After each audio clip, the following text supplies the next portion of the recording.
What's happening, party people? Right on, right on. Welcome, Peace, everybody. peace. Morning. Okay. Welcome to the Remix Morning Show. How y'all feeling this morning?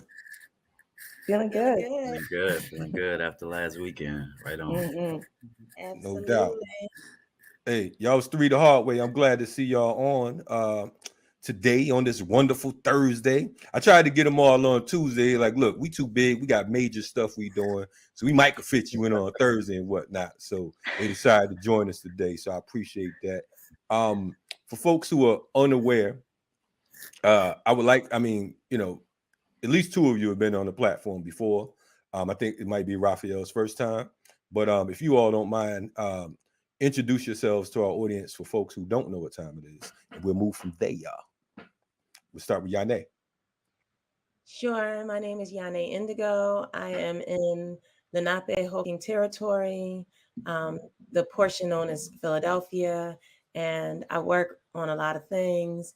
Very, very blessed to be able to work with Ksisay and her family on the release of her dad, and to be able to partner with so many amazing organizers to really work to embody freedom in our lifetime. No doubt. Peace and good morning, everybody. My name is Ksisay Sadiki, filmmaker, performing artist, daughter of Kamal Sadiki and Pamela Hanna, both legendary Black Panthers. And as you know, we're fighting to get my daddy out of prison. So I'm excited about that. No doubt. Rafael. Peace and power, everybody. Free the land. I'm reaching out from Seneca People territory in so-called Rochester, New York. An educator, professor by trade, youth advocate, and freedom fighter. So a big fan of the Remix Morning Show. Everybody, Kim Brown, I was feeling that flow this morning, so I want to give a shout out to that. So it's a real pleasure to be here. So thank you all. Welcome. Oh man, check out how smooth they are. You know what I'm saying? These all came in. Yeah, such. Anyway, definitely glad to see y'all on today. I want to say for folks who missed it, last weekend we had Freedom Weekend here in Atlanta, where these three comrades, along with folks like Sekou Odinga, Bilal Sunni Ali, Russell Maroon Schultz III, Terry Thompson, and so many others, came through to represent. Shout out to Shep and Valerie and everybody that came through to push to the masses the plight and campaigns of folks like Kamal Sadiki, Dr. Mutulu Shakur, Imam Jamil Al-Amin, formerly H. Rap Brown, Mumia, and political prisoners in general. And we had a rally last Saturday. And I must say that these folks was off the chain. I think the last one to speak was YahNe. And all of this time, I thought she was just such a quiet little angel. And she just was like, fuck you, motherfuckers. If you ain't gonna get up and fight for the revolution, the hell with you. We'll burn your ass. All that good shit. She sounded like somebody got to be Pam. Yes. She definitely represented for Pam. Shout out to Pam. I want to ask you all, if you could, first of all, I want to start with Ksisay. For folks who don't know who Kamal Sadiki is, if you can just give us a little background on who your father is, and we'll take it from there. Kamal Sadiki is, as you know, my father. He joined the Black Panther Party at age 19, committed to the people. He was arrested in 71 to 79, got out of prison in 79, spent a beautiful life with his family, rearrested in 2003 for not agreeing to bring Assata back. Now, we have a campaign for my father advocating for his life and his freedom, he and other political prisoners. And he also is in prison with wounds. He's got a lot of issues with his health. And of course, in that Augusta State Prison there, he's being neglected. So that's in addition to why we want him home. And I love him. He's my father. You know, he's a family man. He worked for the phone company. He's always been about his people and the community. So that's my No dad. doubt. No doubt. YahNe, what got you involved? You know, I mean, as far as this trip to Atlanta, um, what was the purpose? Let's talk about that. Sure. So, the campaign has a steering committee. I'm a member of the steering committee. We were interested in in supporting Ksisay getting to Atlanta to see her dad. So that was a core priority for us, and for her to be having support when that happened. We also recognized the importance of building the campaign for Kamal in Atlanta, because even though he's from the BK, he is in Georgia, not far from Atlanta. So we wanted to go to Atlanta to make sure that people there know that he's there in their proximity so that they can build and advocate for him. Because, of course, we care about all of our U.S. held political prisoners. We care about political prisoners, and particularly in the U.S., about our U.S. held political prisoners. And if we don't know where they are to support them, if we don't know they're nearby, then we can't do as much as we could. So we wanted to ensure that people who are interested in this fight actually know that one of our own is in their backyard, so that they could begin to pick up the mantle. And then finally, because again, we do care about all of our political prisoners, and we know that we are one movement. We wanted to bring the campaigns for Mutulu Shakur and Imam Jamil Al-Amin together so that we can be stronger. Of course, we're stronger together. And so those were the primary objectives and the motivations behind going to Atlanta and building this weekend. It was unfortunate that Ksisay was not able to see her father, but we were very much invested in ensuring that Ksisay felt all kinds of love all around, the love that's absolutely there and truly there, that is not always able to be felt so well through these Brady Bunch screens, as Shep calls them. And so we were really excited to be able to be in person with her, put our arms around her, and let her see the support that she and her family have all around the community, and dance together and break bread together. And that was also a really important part of the weekend. We're spending a lot of time organizing and each other, and we need the energy of each other close by. And so that also happened, and it was a really wonderful weekend that invigorated us all and keeps us moving forward, getting us closer to freeing them all. No doubt. Rafael, thank you for that. Rafael, you know, you in the building, you know, and you know, I mean, the experience.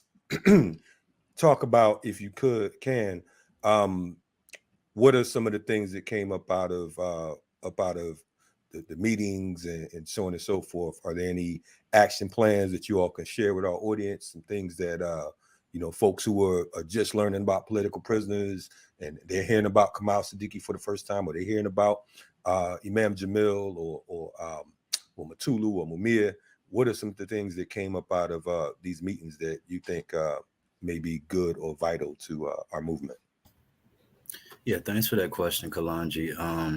I think the first thing I want to highlight that came out, YahNe just got at that, was that felt sense of community. And it all started with the first day, started with a libation, giving thanks to the ancestors, and just kind of reiterating what our purpose and goals were for being there. Day two, I believe there was just a high level of learning. There was a workshop consisted of different speakers, and I think what really happened for me in that moment was getting a sense of how all the coalitions are connected. So whether it's Dr. Matulu's coalition to free him, Kamal, Free Mumia coalition, we're all connected. And it's sort of a time in this moment to start doing our best to learn from each other and support each other's movements going forward. And I think that final day, and this is, I think, important. We talk about what is community when we're building coalitions. As YahNe mentioned, there was a real family environment that we were able to create. We lived together for all 3 days. We went out and danced together, Ksisay and some of us. But then at the other moment, we were just able to support and build dialogue and just be there for each other. So one thing I just want to encourage all movements who are organizing together is to really try to find that moment in time where they can come together, be in that same space, and just kind of learn from each other. Because I think going forward, that's what's going to collectivize our efforts and make us stronger in freeing all of our political prisoners, including Kamal, Mumia, and Dr. Mutulu. Yes, definitely that sustainability. I'm gonna open up for questions from my co-host, but I want to shout out some of the other worker ants that were involved, that I witnessed put in work. Lakeem, even though Lakeem couldn't be there physically, you know what I'm saying. The energy and the work that he put in behind the scenes was awesome. Tunde was like that runner. You know what I'm saying? He was making sure things happen. Our sister Nina, who assisted in the keeping things moving at the rally itself, you know, and also Tut, you know. So I definitely want to because sometimes, you know, the behind the scenes is just as important as the supporting cast, or the prop managers and all that are more important sometimes than the actual the actors in it. But Ksisay, you have something you want to add? Yeah, I just want to say that the love and energy and healing that I felt over the weekend, I haven't felt that in a while. And, you know, when my father first got arrested and when he went to Atlanta, I was so devastated by that situation that I didn't even know like all the support that he had in Atlanta. So I felt really separated. But just going there over the weekend, you know, like Rafael said and YahNe, there was so much love, you know, and just sharing the same space, eating together, breaking bread together. I learned a lot too at the conference. You know, I've been so focused on my own father's campaign, but it's true to work together, you know, to collaborate and everything and bring these campaigns. And we want our freedom fighters home. So I just want to say it was wonderful. I'm still feeling that energy and love from everyone. So we have to do it again. Yeah. I want to point out too, your father's case when I moved to Atlanta in 2004 was one of the first cases that we worked on. I remember we did a massive rally downtown Atlanta. Shout out to Dr. Akinyele Amoja and others who assisted with that particular piece out there. And you know, but I also wanted to point out that when we're talking about our political prisoners, this is we're dealing with a war. It's not an individual situation. It's not, you know, well, support this one because of that or support that one because of this. That's not what it's about. It is war, and this is what comes with war. And I'm pointing that out because the same judge who convicted your father, Kamal Sadiki, was the same judge who earlier convicted and sentenced Imam Jamil Alameen. You know what I mean? Her name was Stephanie B. Manis, and I would like to give a special rest in piss to her because she was a real piece of shit. You know what I mean? And she knew that she was dealing with folks who were innocent people, but you know her job was to railroad. You had something you wanted to add, Jared or Kim?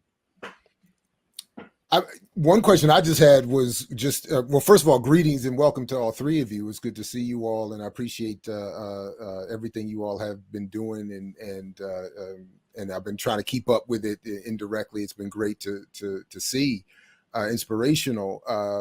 But I just wondered if you could say a few words about how all three of the PPs you're most immediately dealing with today are doing. How is your father?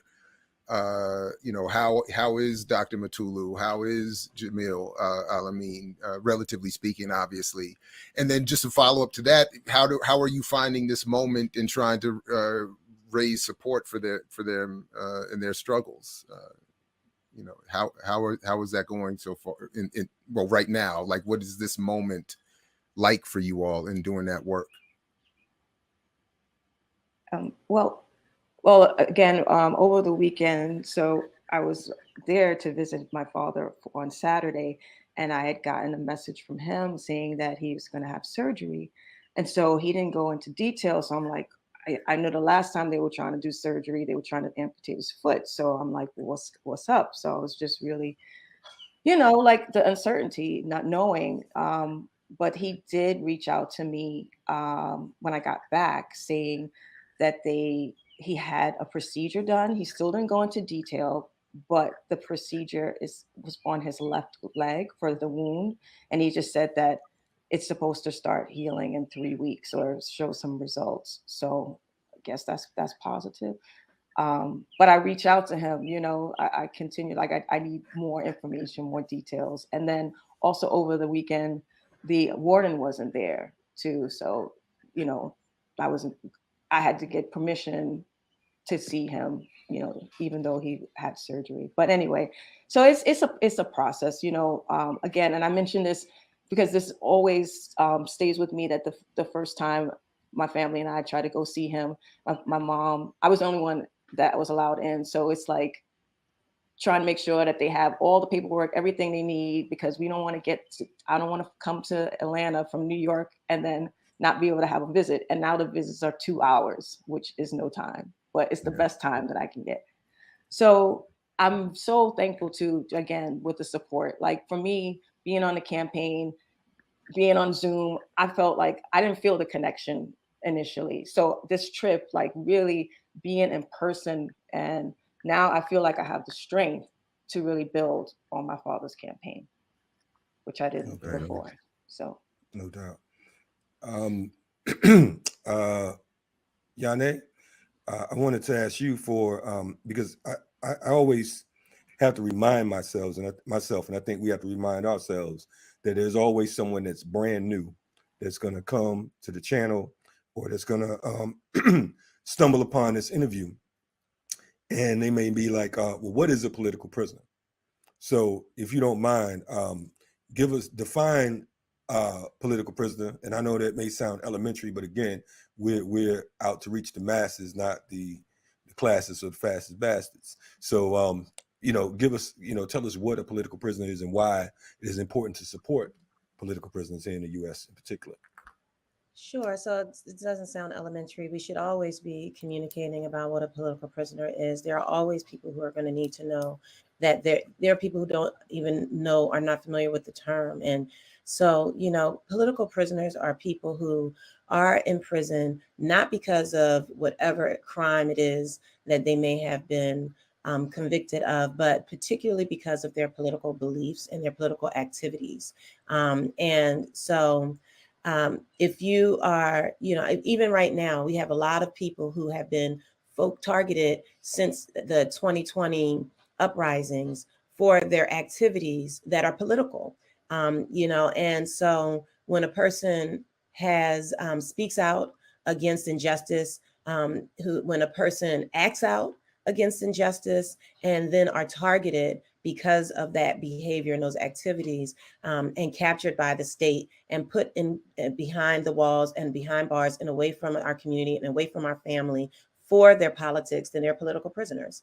And anyone who believes in justice, who wants to experience freedom, who wants to be involved in the fight to bring justice and freedom, equity, and just liberty and joy of our lives, and making those things real, and are willing to put in work to do that, and willing to speak up for that, they are automatically targets for the system to come after them and potentially become a new political prisoner. And so, we have to fight for our comrades who were actually targeted because they were putting their lives on the lines for us and standing up for us and standing up for justice and for what is right. And we have to do that also so that we don't begin to have a vacuum of people who will do that fight because they don't know, they don't have confidence that they won't be forgotten once they get swallowed by the system. So if we don't fight for our political prisoners,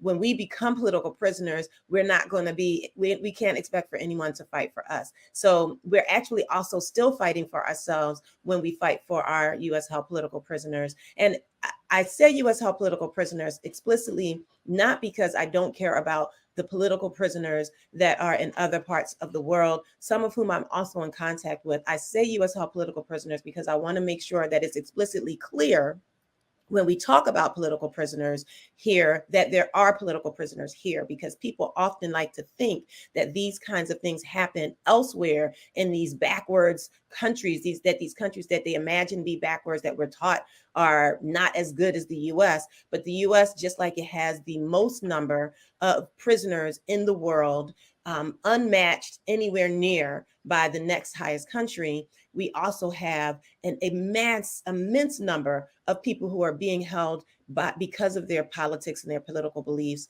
And there's a core group that we focus on, which are those who were explicitly fighting for Black liberation, Indigenous liberation, that were explicitly fighting against these very particular combined race and class politics or issues in the United States of America. Those are our U.S. held political prisoners, and we have to fight for them until they are home by any means necessary.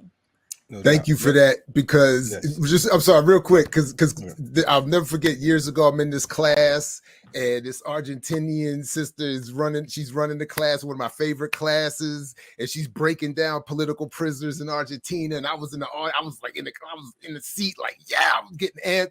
And I said, yeah, free all political prisoners. And I was like the ones we got here. She was like, there are no political prisoners in the United States. Right. And so when that happens again, all you got to do is just pull, click and just play that right there and just be like, and just sit back. So I appreciate you. Thank you very much. That was, anyway. Yeah. And it's important to point out, like you just said, Jared, that the U.S. does not acknowledge political prisoners here in the United States. You know what I'm saying? They deem them criminals, right? I also want to point out one of the campaigns that we are giving a boost to is the campaign to free Veronza Bowers.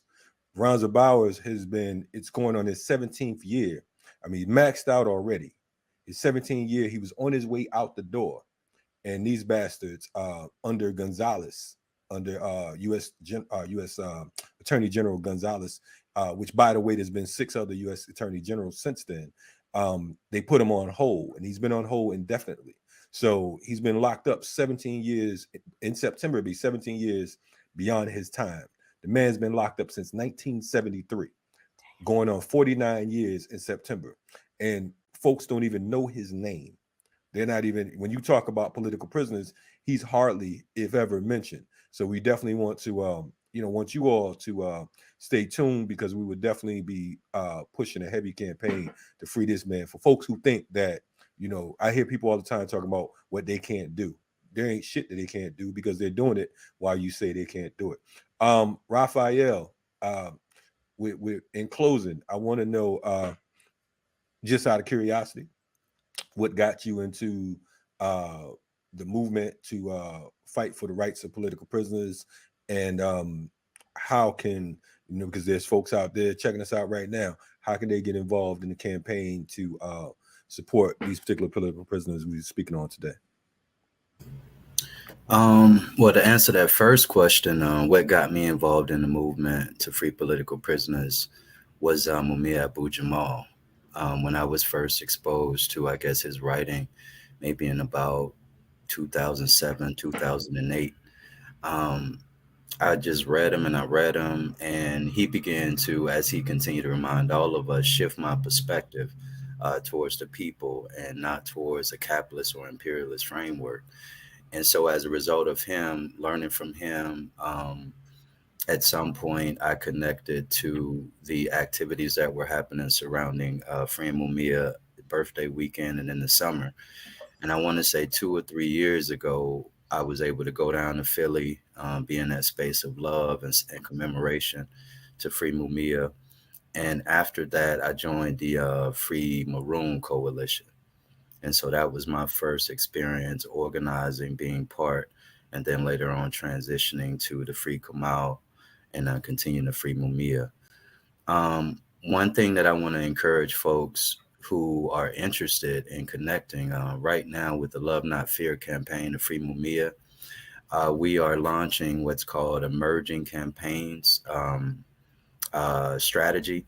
And what that is, going back to Dr. Ball's comment, it's an opportunity to bring the struggles, challenges, push to free political prisoners and release of all elders into one collectivized strategy. And so at some point, we're going to have a round table where representatives from different campaigns are going to be sitting. The first round table is actually tomorrow, June 17th, from noon to 2 p.m. And that's going to be an international kind of time zone friendly round table. The second one is going to happen Tuesday, June 21st from, I believe it's 8 to 10 p.m., which is more West Coast time zone friendly. But again, the purpose is for us to finally come together, start learning from each other's coalition, what strategies are working, which ones may not work, and then eventually bring all that effort and energy together to start supporting each other's coalition. So again, this is the early phase of merging campaigns, but I believe that going forward, we'll have more power. We'll have more power as one collective in pushing the free political prisoners and elders at this point. So as we know, they're lingering in these toxicity prisons and jail environments, and physical ailments, mental, spiritual. And so as YahNe Ksisay mentioned, we got to get them out. We got to free them all. And so this is at least an opportunity where folks can decide to join this merging campaign. Or as I know, Kalanji, Kim Brown, you all keep mentioning, join the organization. Join an organization who is struggling to free elders, political prisoners, and see exactly how you can bring your skill set and knowledge to that space. Because we need everybody hands on deck at this point. No doubt. I want to because we're running out of time, I want to give Ksisay some words, and then I want to YahNe is going to tell us about this 40 city joint, and Atlanta will be on deck with that. You know what I'm saying? It's coming up on July 3rd. So Ksisay has something to speak on, and then we're going to close out with YahNe, if that's all right. I'm just going to say, what's the call? Freedom all. Call free them all. That's, no doubt. That's what I want to say. Free them all. Right on. No doubt. No doubt. No doubt. So in consideration of time, I'll just jump right in with the July 3rd. So, July 3rd is actually the 40th anniversary of Mumia's conviction to death row. 40 years, 50 years, these people they're spending much too much time, no matter what it is that they may have been convicted of, particularly when we have stats that show that there's just nothing that they're going to do at this point.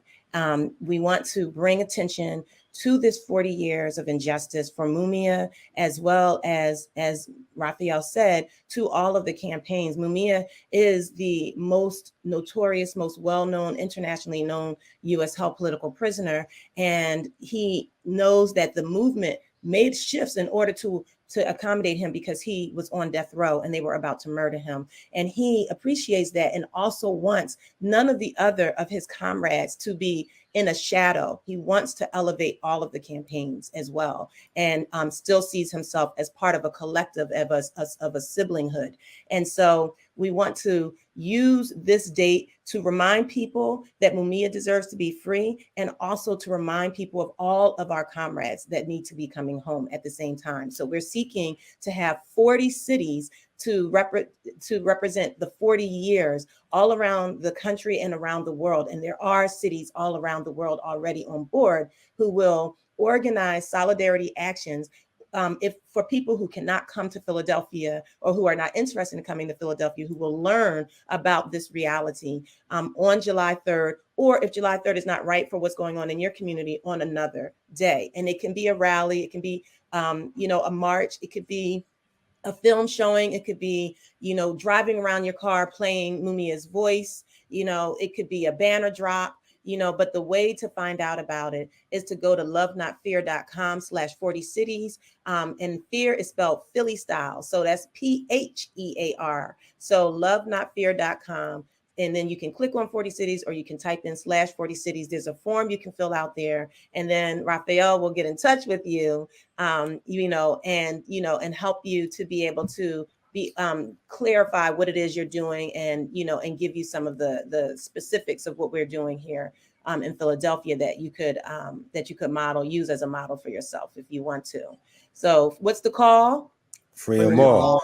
Yeah. So bust it. I want to say this right now while you guys are on the screen. BPM is going to make a commitment for July 3rd.